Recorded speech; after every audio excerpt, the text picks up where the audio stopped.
Hey everybody, it's time for your Colorado field trip part 2. This is your lecture part. So this is going to be longer and you got some homework. So get down there in the description and do your homework. Don't forget to like, subscribe, and comment. Can't wait to see your guys' comments. Okay, in our previous video we talked a little bit about Colorado importing a bunch of dogs. And we talked about some of the problems that Colorado already has, and we talked about some of the problems that all these new dogs are going to make worse, like the dog shit that's everywhere, like the veterinarian suicides.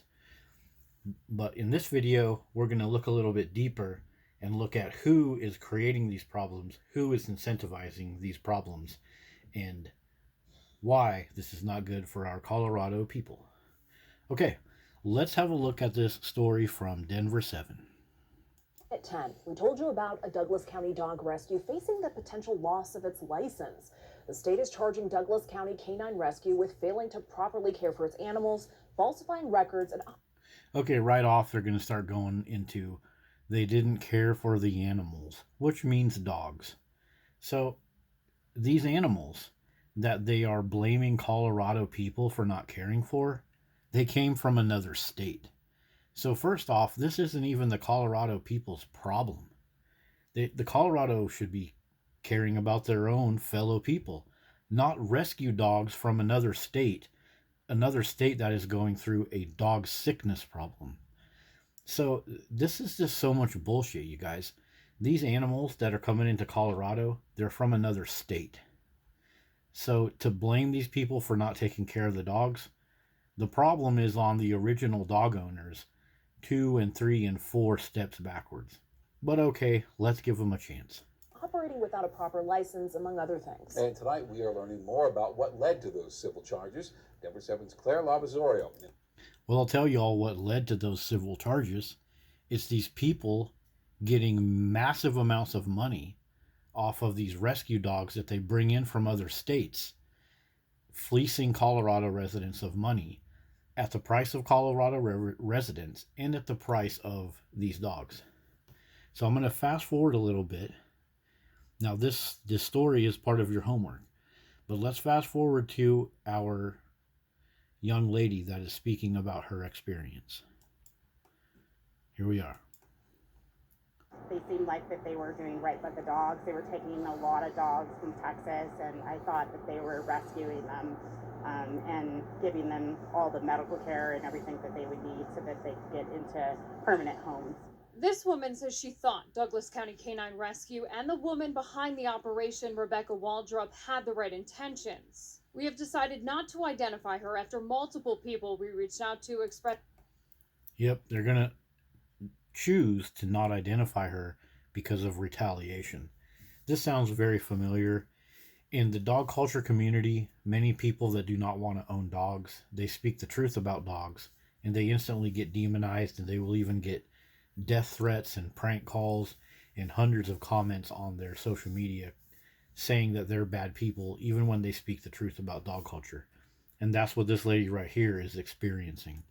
Fears of retaliation. Retaliation. After she signed this contract in 2015, giving these two puppies a home, she says it quickly became clear the rescue was cutting corners, claiming no one ever visited her home before she took the dogs in. So anytime anybody asks me if I recommend that rescue or if it comes up in anything, I tell them absolutely no.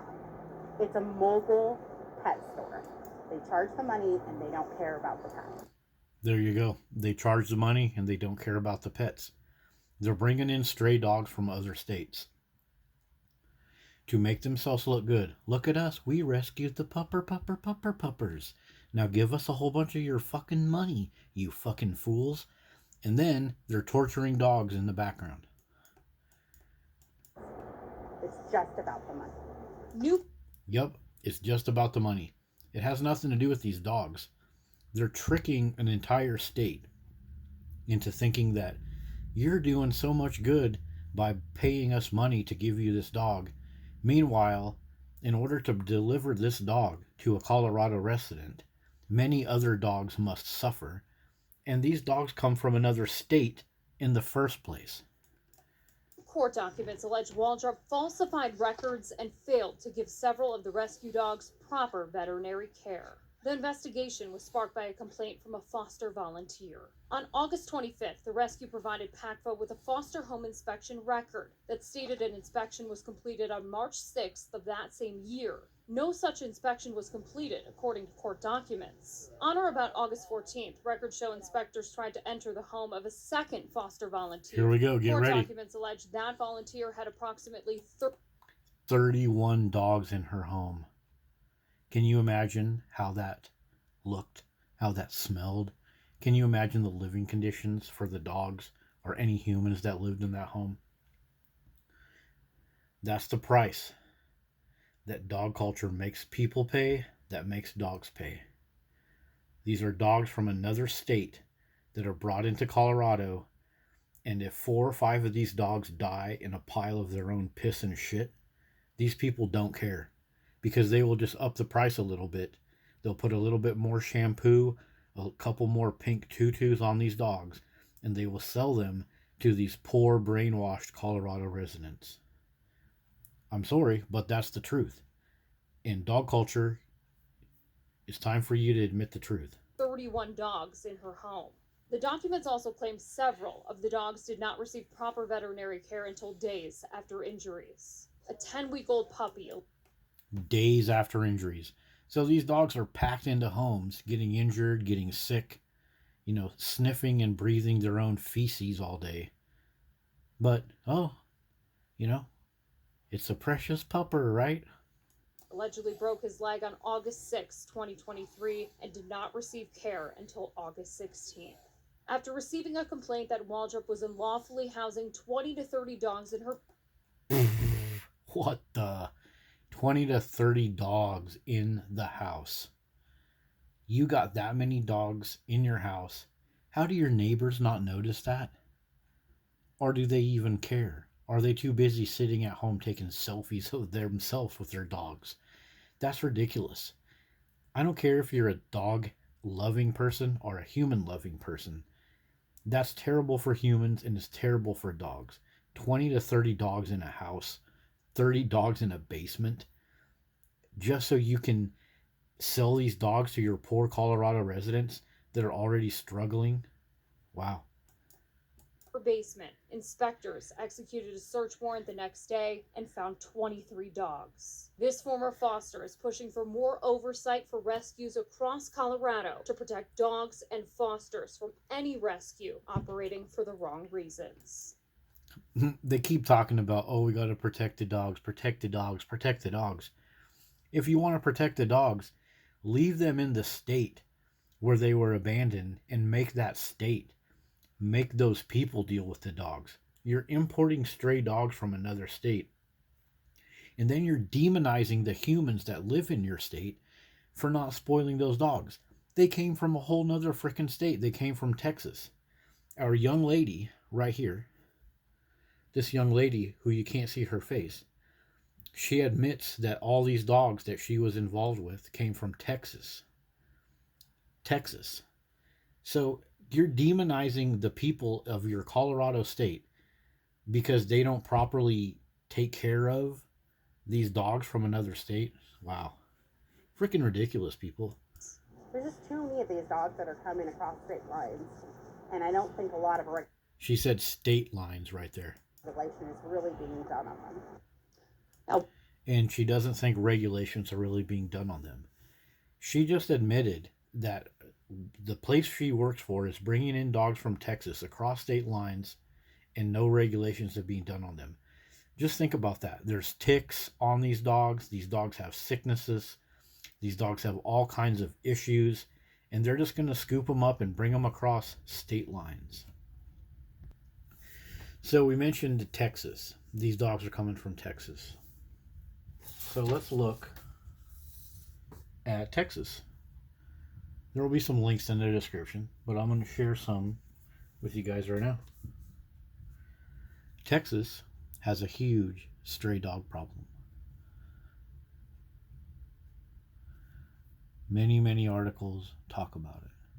There is also the respiratory illness that is on a huge increase in the Texas dogs. This respiratory illness is part of the reason why people are abandoning their dogs. So why would you want a bunch of dogs that are potentially carrying this respiratory illness to be loaded up in trucks, trains, and cars and carried into your state? Remember the Trojan Horse? Remember when Hitler pretended to be an animal lover only to poison his own country and kill the Jews and maim the Jews? Yeah, he did the similar stuff. Houston, Texas, with the stray animal problem. Texas size problem. Big law. Dogs left to languish. So Texas has a huge stray dog problem. And Texas needs to deal with this problem on their own. Why would people in Colorado, people that are in charge, allow these nasty dogs to come to Colorado? Colorado already has a huge dog poop problem, as we talked about in part 1. So here's a quick revisit on that. Colorado leads the nation in dog poop complaints. Look at this. Look at all these articles. Colorado leads nation in dog poop complaints. So your state is getting covered with poop in all your green spaces and trails, and you want to bring in more dogs? You want to make your citizens suffer more?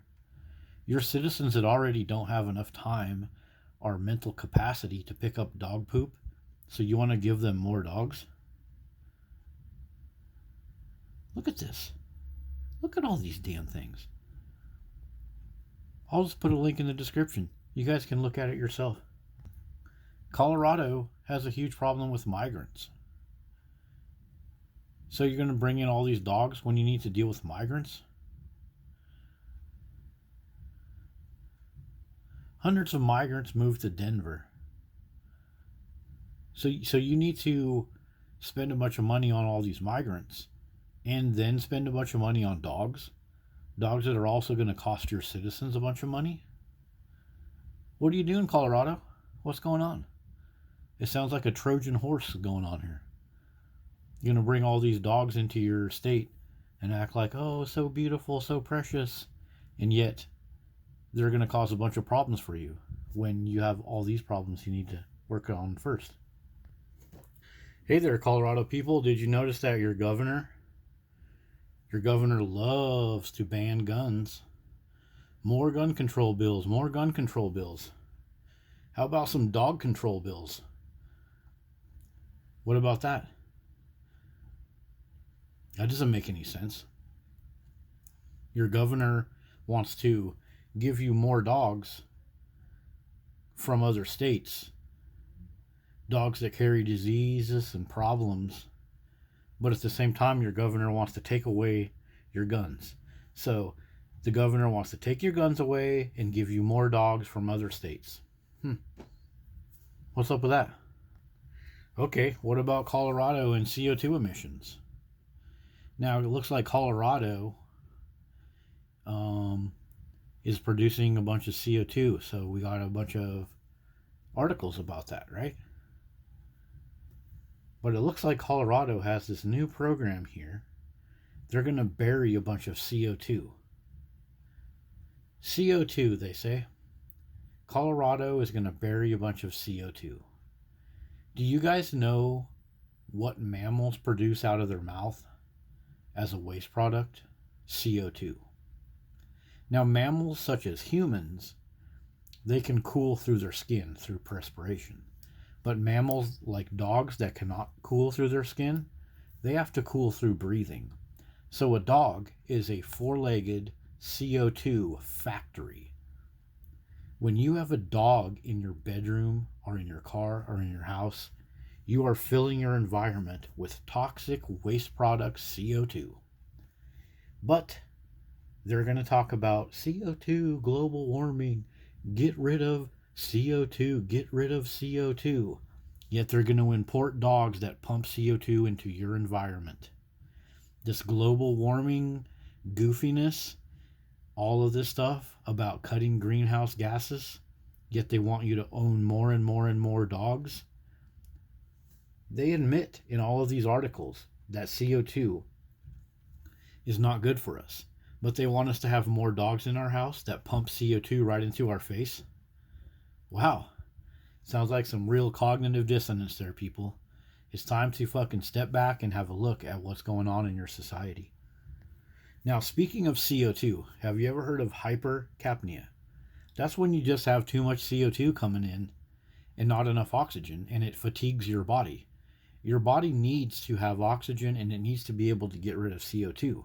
When you live in an environment that is low on oxygen and high on CO2, you get hypercapnia, dizziness, headache, irritability.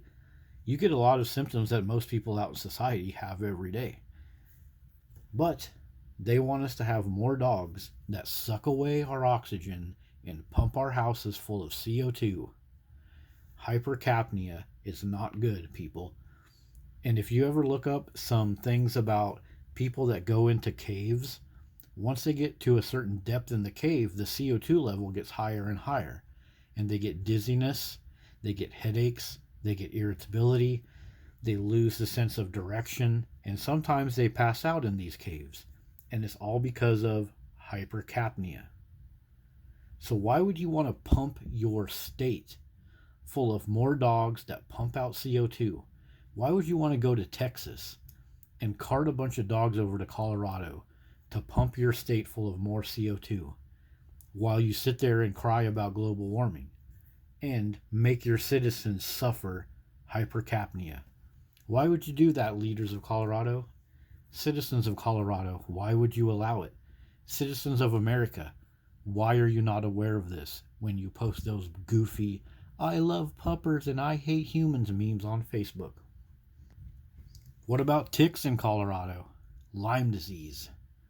Ticks are attracted by CO2. Ticks are oftentimes found on dogs. When you go hiking on the trail, your dog is smaller. He has the fur, he has the pads on his feet where all of these ticks can hide. Why, Colorado? Why would you want more of this in your state, in your house, in the blood of your fellow humans? Why would you want to bring more dogs and more of these little guys up in your beds, up in the hair of your sons and daughters? Why would you want to do that? It makes no sense. The CO2 that dogs breathe attracts ticks and mosquitoes. So why would you want more of that in your state? Doesn't make any sense to me. Do you love increasing your chance of having these little bloodsuckers up on your body? Is that why you want more dogs in your state? I mean, it's just a simple question because it doesn't make sense to me. Look at these guys. These ticks are nasty. And whether ticks are a huge problem in Colorado or not, ticks are in Colorado. People are getting ticks on themselves. And more dogs equals more ticks. So why would you want that? So check out these trucks. Check out these UPS trucks. Now, people in Colorado, especially the Democratic governors and senators that want to make themselves look good, they're going to talk about CO2 emissions. But if you bring more dogs to your state, that means these trucks right here, they're going to be running all kinds of food and treats and special chew toys to these homes that are filled with dogs. So you talk about carbon emissions, you got tires right here, motor oil inside of here, you got the vinyl and leather of the seats, the paint on this UPS truck. That all comes from carbon type products, carbon emission type products, carbon black that goes into the tires. I'll bet you any one of these UPS trucks that's on the road has a ton of like Chewy products, Amazon, dog food, canned dog food, all kinds of products for people's dogs. And then you're going to say, we got to reduce our CO2 emissions. Then you bring more dogs to your state, which means more of these trucks need to be carrying more special treats for dogs. So it doesn't make any sense to sit there and cram more dogs into your state and then be like, oh, we got to reduce the CO2 emissions. We're going to tell our humans to use less water, eat less meat, and drive electric cars. Meanwhile, these type of vehicles are what's delivering all these fancy dog products to all of your homes, as well as your Petco stores. You know, a Petco store that sells pet products, they all come in on a diesel truck with rubber tires. So bringing more dogs to your community while banging on about I'm going to reduce CO2 emissions and tell my humans to do less stuff. That's just totally hypocritical, and it's subhuman, and it sacrifices the human quality of life to give dogs a better quality of life. All underneath the badge of climate change. Have a look at the playlist I created about Colorado dog issues. By the time you get to this playlist, there will probably be more videos. Home Depot. A woman allows her dog to attack somebody and she runs off. Mail carriers. Mail carriers as well as UPS and FedEx people are getting attacked more and more by dogs. Police dog attacks a naked man. Poop problem. Closing parks. All kinds of stuff is going on in Colorado with these dogs. Pet waste problem. Wow. Here's a little playlist I made for everybody to have a look at. I call this playlist Dog Excrement is a Toxic Risk to the Natural World. And the reason I call it that is because all of these videos present true information, researched, fact-checked, peer-reviewed information that tells you about how dangerous it is to have dog excrement, even at the molecular level. This little girl right here suffered a terrible health issue from dog excrement. Dog poop is poisoning waters. So Colorado is piled up with dog poop, and there is no reason for them to be taking these dogs in from Texas. It's a terrible risk to the Colorado people, and the Colorado people have a lot of other things that they need to deal with other than a whole bunch of extra dog shit. So about Texas, just a quick little thing. Texas is in a major, major obesity crisis. Have a look at some of these things right here, the economic costs. So we have all these obese people in Texas and all these dogs in Texas. Now, I was told that dogs know us and dogs are so precious and beautiful, they know us better than anyone else. How come all these dogs in Texas that are needing to be scooped up to Colorado aren't helping these people with their obesity? Well, because they can't, they won't, they never will, and because dog culture is an absolute lie. But all these obese people in Texas, they're ditching their sick dogs and allowing them to go to Colorado. So Colorado, in many ways, is contributing to the obesity crisis in Texas. Like, oh, you're so obese that you don't want to take care of your dog? We'll take your dog to Colorado and sell it at a profit, and also a few dogs will die in the process, but who cares? So Colorado, you are enabling Texas to be obese. Because, if I'm so obese that I can barely get out of my giant chair, how can I take care of my dog? Then my dog becomes a stray. Then my dog goes to Colorado. So yeah, Colorado, why are you enabling Texas to have this obesity problem? Did you guys know that stray dogs in Texas caused $350,000 of damage because they were tearing the bumpers and bodywork off of cars? Are these loving dogs that just know us, that are better than humans? What would happen to a human if they broke into this dealership and caused $350,000 of damage? They would get shot, killed, gone to prison, spent the rest of their life in jail. But when dogs do it, oh, precious pupper just didn't know what's up. Texas is full of some nasty problem dogs. So Colorado, why do you want these problems? Why? Colorado, why do you want to adopt a public safety crisis that Texas has? Texas has so many stray dogs that it's a public health crisis. Why would anyone in Colorado want to create a public health crisis for the Colorado residents just so they can get some money, just so they can look like, oh, we saved all these puppies by giving them to Colorado people? People, you need to fucking just wake up. This dog culture is sick and wrong. Everyone that is connected with dog culture are people that do not like humans. They are people that are connected to pedophilia. There are people that want to take away your guns. Texas stray dog problem, we're helping dogs on the street. Yet, what about the humans that are being bit and having all kinds of problems from these stray dogs? Crisis. Stray crisis. Stray crisis. Rescues are battling an animal crisis.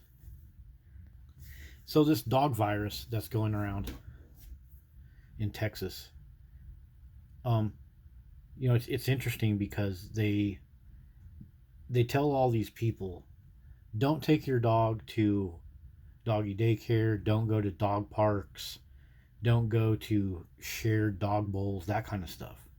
That's what they say about this mystery dog illness. But they're taking these ill and sick dogs, filling buses and cars and airplanes with them, and shipping them to another state to make dogs sick in another state. So again, they're blaming humans. Oh, don't take your dog to doggy daycare or grooming. Don't do that. Meanwhile, in the background, you know what they're doing? They're piling up hundreds and thousands and tens of thousands of these dogs in vehicles and planes and buses and taking them to other states, spreading this illness right underneath your nose, while they belittle you for taking your dog to a dog park or other area. Yep, so there it is. That's our second trip to Colorado. And I think that this video will inspire some people to do some more research. I hope it does. This dog culture, the price that is paid is dead dogs, injured humans, and broken economies. And this is like a Trojan horse. This is very much like what Hitler did back in the day. He won over an entire country presenting himself as an animal lover. Meanwhile, he was importing nasty disease and other issues into his culture and also hurting humans in the background. And that's exactly what's going on in these stories. Don't forget to leave a like, a comment, and I hope you did your homework before watching this. If not, check the links. All of this information and research will be down in the description. See you guys on the next one.